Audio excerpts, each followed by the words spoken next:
So rebuilds versus Revalve. Now, if you're in the industry, this seems fairly simple, but honestly, this is something that we get a question from a lot of our potential customers about what the difference is, because if you don't know anything about shocks, I mean, let's just face it, why would you know the difference between a rebuild and a Revalve? And a lot of people think that they're the same.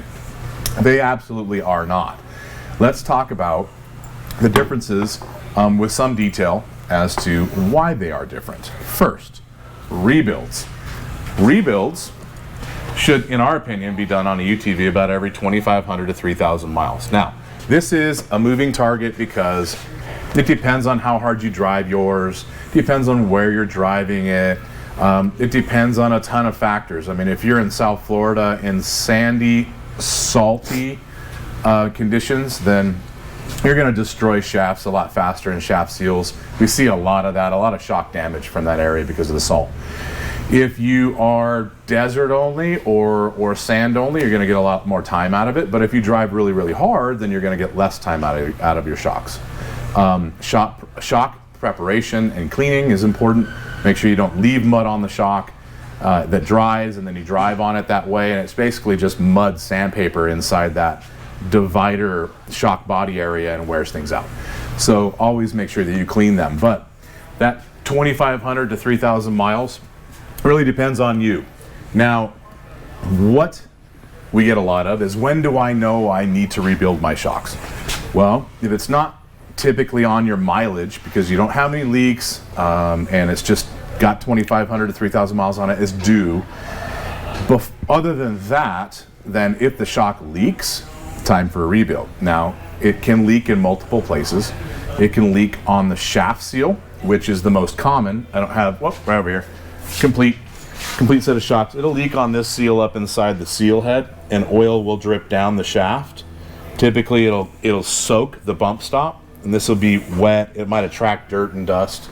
It might attract a lot of sand. And also, if it's really bad, then this can leak enough to leak off the bump stop and actually drip oil off the bottom of the shock onto the floor of your garage or your trailer or toy hauler or whatever you've got. So if you see oil dripping off of a shock onto the floor, then it's definitely way past what it needs to be rebuilt. If you see a shaft that's on the damp side, or you see a bump stop that's damp, but it goes away, so the first trip it's damp, the second trip it's not, then that might have been just residual oil left over from rebuilding the shock and not needed to be rebuilt, or residual oil from having the shock apart, I should say, whether we're doing internal work or we're doing a rebuild. But if it continues trip after trip, then it's definitely time for a rebuild. Other things that let you know that you need a rebuild is a change in how the car or UTV rides. So if you've lost a shaft seal and you lose oil, typically you're losing nitrogen pressure faster than you are oil in that shock. When you have no nitrogen pressure in the shock, it will run soft. It'll tend to bottom out a lot easier. So if you're driving your UTV, it was perfect last trip, and then all of a sudden, midway through your next trip, it bottoms out everywhere on one right front corner. Well, that's a sign that you've got internal stuff that you need to worry about with that. Other things that you might want to look out for, or signs to require a rebuild, is besides the obvious leak, besides the obvious, hey, this thing all of a sudden bottoms out everywhere on just one corner. I mean, I don't mean the whole vehicle all the time, but you've got maybe a noise. Say, back to the right front quarter reference. If that right front corner is where you're bottoming it out a lot, and all of a sudden you hear some clunking, if you have no nitrogen pressure in the shock, and you've lost some oil in it, the internal reservoir piston and some other things can make noise when they smack up against the bridge. That's a technical term for, if you hear clunking in a shock, it's bad, get it rebuilt. The simple version of that. Other things, how about Mitch, what other things would you throw at somebody? Hey, if it does this, then rebuild it. Adjustments. So if you're throwing a bunch of adjustment into it and it's still not changing the ride quality, that's a sign of that. So you're chasing it like, hey, you're turning compression up and it doesn't affect it, it still bottoms out? Yeah, especially the walker side of things, like I don't know, you're throwing 6 to 12 clicks of adjustment into it and it's not changing your bottom out resistance or anything like that, that's a really good sign of that too. Steve, what other suggestions would you give people to look out for signs for a rebuild? So I know as far as the side of like losing nitrogen, a lot of people have mentioned to me that you get that pogo feeling, so you get a lot of springy feeling, and then that would be along with the ride. You said your ride changes quite a bit. So leaks. Let's go back to the board since we're just throwing this out there off the top of our head. Shaft leaks are obvious because you can see them. What causes the leak? Well, shaft leaks, there's a million things that cause it. Typically, if you get the right amount of dirt or rocks sitting right on top of this bump stop as you're driving along, if there's dirt and rocks sitting on top of this at the same moment that this gets completely compressed, it can shove the dirt and rocks right through that shaft seal and take it out. Now that is easier to do in the dunes when you're following people because this person in front of you is throwing sand on it all the time. It's easy to do in muddy environments because mud's going to sit on top of that. But it is not something that any of us can warranty because you can do it in the first mile that you own the shock. Brand new vehicle or just rebuilt. So shaft seals industry-wide is not a warrantyable item. But we stand behind it when it comes to a short period of time. So if we've just touched it and within the first week or two there's something, then we will take care of it. But after that, we just don't know what the vehicle's done, and the industry doesn't know what the vehicle's done, and they cannot ever back that up. Internally blown, there are seals on the inside of the shock that can blow, allowing nitrogen to mix with the oil. If that happens, you're never going to see a leak, but all of a sudden the thing's going to ride like crap. It's going to change everything about how it works. It will be a lot stiffer in the chop and chatter on that corner, and it will also bottom out at the same time. So it can be stiff and soft at the same time.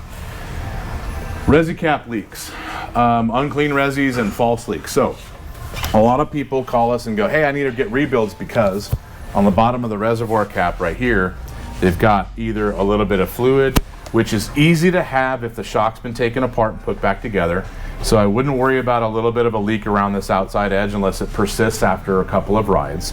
But also on this Schrader valve hole, on the end of this cap, a lot of times people will check this nitrogen pressure here or add nitrogen pressure there, and they will get oil that spits out and think that the shock needs to be rebuilt. Typically, there's always going to be some oil residue there from assembling the shock, even brand new. So a little bit of oil is okay. A film of oil when it spits out is okay. But if you open that Schrader valve and it just pours oil out, it's got a blown seal. But I wouldn't worry about a little bit. Steve, you got one in your hand. Show people what we were talking about sometimes. So a lot of the time oil comes out of here, or you'll see it through the needle system that they use from the factory. You will see oil seeping out of that center section right there. So when do you worry about it and when don't you, Steve? When would I worry about it? Well, I always do the cap press test. If I can press the cap down, definitely have lost it. Which you just did. Show that on Chase's deal. So if I push it down, I'm not pushing down hard, but if you push down on that and it ends up going down, means you've lost, pretty much complete nitrogen in the system. That's when I would be questioning what's going on with it, or if there's a ton of oil coming out of here.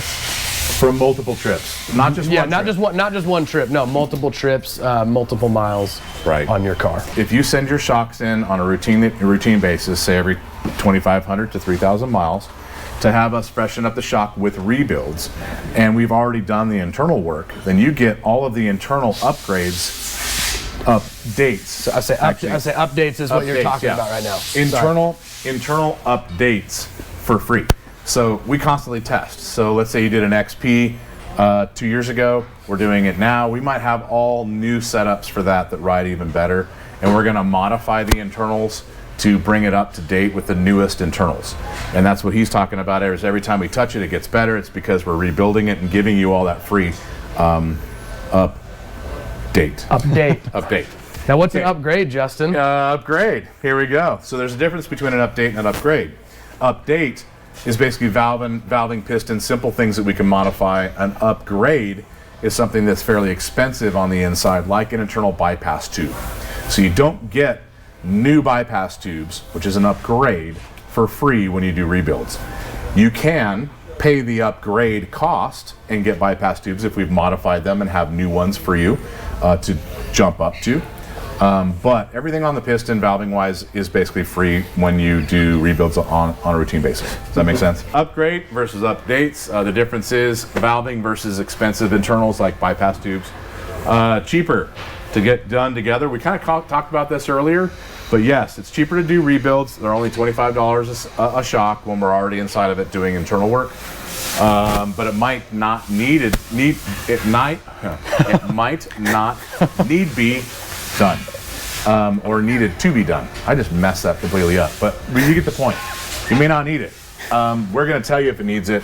And the reason that we don't just automatically rebuild every single shock that we see when we're doing internals is because majority of the shocks that we get to do internal work are fairly new. They've taken their UTV, brand new, they took it out one trip, they hate the way it rides. We're getting those shocks within 100 to 500 miles. Does not need a rebuild, it's a waste of money. That's why we don't rebuild automatically. We do it only when it's needed. No spacers on the shocks. Last thing on this, before we get into internal mods, when you send shocks to us for rebuilds, it says right on all of our shipping sheets, do not send the spacers with the shock. Now, if you look at this shock right here does not have any spacers on the end of it. This one has one. These spacers with O-rings, especially on walkers, because they fall out easier than on the Foxes, are easy to get lost. They get lost in shipping, they get lost in the box gets a small hole, they're gone. So we tell you in all of our paperwork, do not send those. Send the shocks, pull the spacers out.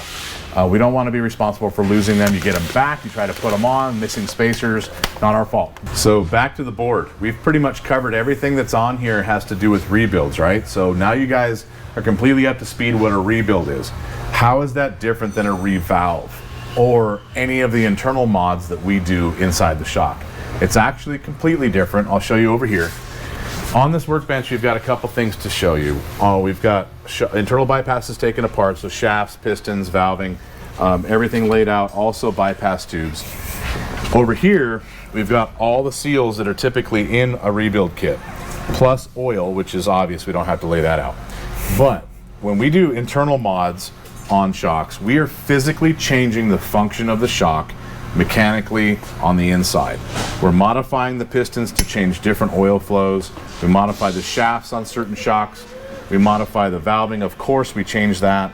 Also, we are changing bypass tubes on a bypass shock. If it was an RC2, we might change bump stage settings, we might change internal shaft flows, we might change rebound. One-way valves, we do make our own one-way valves for rebound setups on RC2s. But we'll change all of these, including the port sizes and hole diameters and locations. By doing these mechanical changes, physical changes, it affects how the shock works, rides better, rides plusher, gives you more bottom out resistance, and more control. Those are a lot of work, a lot of time, and that's why internal work is $750 for a set of 4 shocks, because we have a lot more time in it. We have a lot more parts in it. A rebuild is literally just taking the shock apart, changing the oil, but then changing every single one of these seals and taking the parts off of that shock to change those seals. So it's rebuilding a shock is a little less work than doing the mods that we do internally, but rebuilding and modding a shock is a lot more work than each by themselves. You can save money by rebuilding while we're inside doing the work because you've already got the shock apart. It costs more to rebuild the shock from scratch because you have to take shock apart. But the main difference, rebuilding a shock is freshening it up, bringing it back to where it was stock. A internal mod is improving how the shock works, the ride quality gets better, everything about the UTV works better. It is not making the shock brand new. It is actually making it function better. Rebuilding freshens up a shock, brings it back to the point where it was originally factory. Rebuilding does not make shocks work better. It brings the deteriorating function of a shock because of time back to where it was in the stock form. Redoing the inside, revalving, and all the other mods that we do improve the shock function, improve ride quality, smoother in the chop, stiffer in the big bump stages, jumps are stiffer in bump stage so that your jump landings are better, no bottoming or less bottoming, and overall function of the vehicle is better. So major differences between the two. Now, can you combine them? Absolutely, and it's cheaper to do together.